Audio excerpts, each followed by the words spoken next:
So first thing we're going to do with observation for the sick shoulder is we're going to look at the scapular position.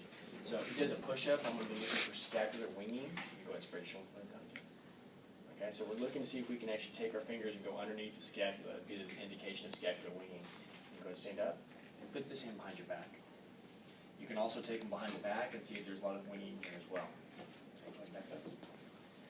All right, the next thing we're going to look is just how the scapula sits. So we can just kind of eyeball where the borders of his patella are, see if they're even, if they're displaced or not. Next, we're going to look at pectoral tightness. So I'm going to turn him to his side, and we're going to look and see if his shoulders are kind of rounded forward.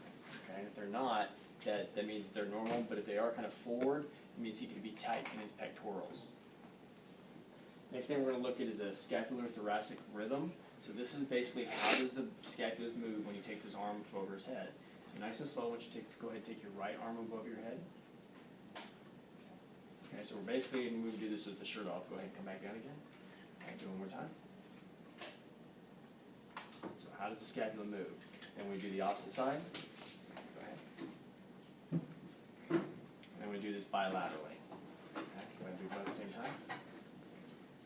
So how do the scapulas move as they go back and forth?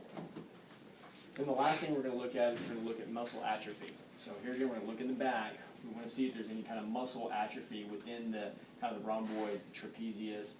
That will also be an indicator of some type of underlying injury.